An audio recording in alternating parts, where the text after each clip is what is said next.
اللہ تعالیٰ قرآن مجید میں ارشاد فرماتا ہے لا تقنطوا من رحمت اللہ، اللہ کی رحمت سے تم ہرگز مایوس نہ ہونا۔ ناظرین اکرام، اللہ کی رحمت بہت وسیع ہے۔ جب کوئی بندہ اللہ کی بارگاہ میں توبہ کرتا ہے، تائب ہوتا ہے، اللہ پاک اس کے سارے گناہوں کی بخشش اور مغفرت فرما دیتا ہے۔ محترم ناظرین، اللہ رب العالمین کو دو قسم کے بندے بڑے پسند ہیں، ایک آنسو بہانے والے اور ایک آہ بھرنے والے۔ آنسو بہانے کا مطلب یہ ہوتا ہے کہ بندے سے جب گناہ ہو جائے تو وہ اکیلے میں بیٹھ کر رب سے مناجات کرتا ہے اور کہتا ہے پروردگار میرے سے یہ گناہ ہو چکا ہے، مجھے یہ گناہ نہیں کرنا تھا، مجھ سے یہ گناہ ہو چکا ہے، اے پروردگار تیرا ہی دروازہ ہے، تجھ سے ہی مجھے نجات ملے گی، نجات کا پروانہ اگر مجھے کہیں پر ملے گا تو وہ تو ہی ہے، میرے گناہوں کو بخش دے۔ ایک یہ آنسو بہا کر وہ رب کی بارگاہ میں مناجات کرتا ہے، اور ایک بندہ وہ ہے جو آہ بھرنے والا ہے کہ مجھ سے گناہ نہیں ہونا تھا، مجھ سے گناہ ہو چکا ہے۔ ناظرین اکرام، اللہ کو دو بندے بڑے پسند ہیں، آنسو بہانے والے اور آہ بھرنے والے۔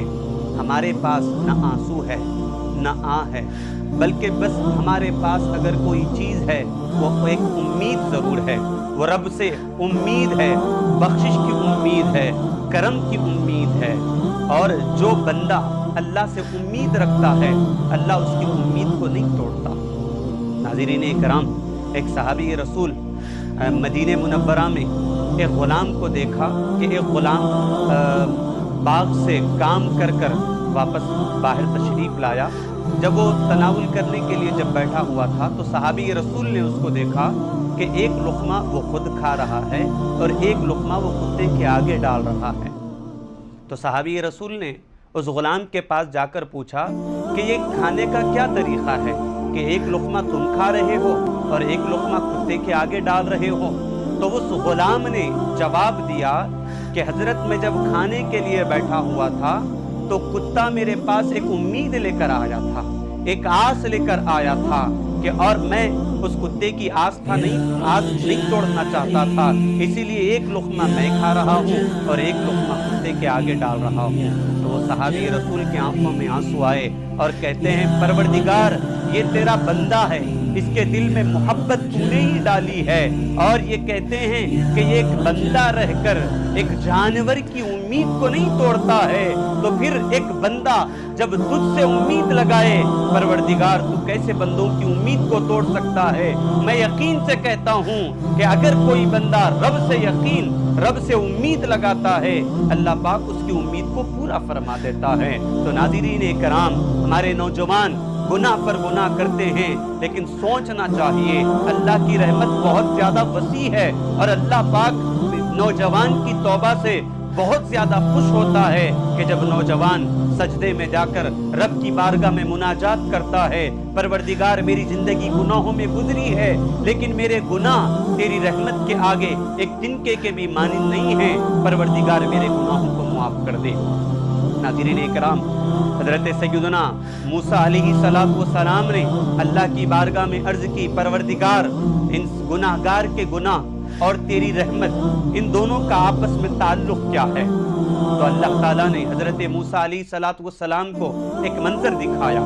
منظر میں یہ دکھایا کہ ایک سمندر ہے، تا حد نگاہ سمندر ہی سمندر ہے، ایک کنارے پر حضرت موسیٰ علیہ السلام کھڑے ہیں، دوسرا کنارہ کوئی نظر نہیں آ رہا ہے۔ تو اللہ سمندر کو حضرت موسیٰ علیہ السلام کو دکھاتا ہے، اور اس کے ایک سیدھی جانب ایک درخت ہے، اور ایک درخت پر ایک چڑیا ہے، اور چڑیا کے منہ میں ایک سنگریزہ ہے۔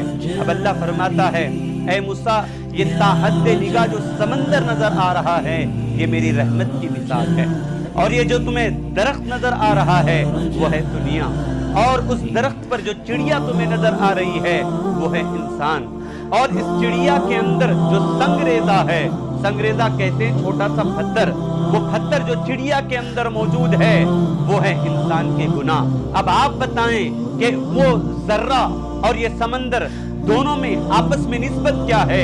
مطلب یہ ہے کہ اگر وہ ذرہ سمندر میں گر جائے سمندر کو کچھ فرق پڑے گا؟ نہیں پڑے گا۔ حضرت آدم علیہ السلام کی امت سے لے کر نبی پاک علیہ السلام کی امت تک اس امت میں سارے گناہگاروں کے گناہ اللہ کی رحمت کے سامنے، اس چڑیا کے ایک سنگ ریزے کی بھی اللہ کی رحمت کے سامنے حیثیت نہیں رکھتے ہیں۔ اللہ تعالیٰ سارے گناہوں کو بخش دے تب بھی اللہ کی رحمت میں کوئی فرق آنے والا نہیں ہے۔ تو ہاں ناظرین اکرام، اللہ کی رحمت بہت زیادہ وسیع ہے۔ اللہ کی رحمت سے کوئی مایوس لوٹ ہی نہیں سکتا۔ جب کبھی بندہ اللہ کو پکارتا ہے لبیک کی صدائیں اسے آتی ہے۔ بندے کو سب نے چھوڑ دیا ہے لیکن اللہ اسے کبھی بندے کو اکیلا نہیں چھوڑتا۔ ناظرین اکرام، اللہ سے مانگنا چاہیے، اللہ کی رحمت سے مایوس نہیں ہونا چاہیے۔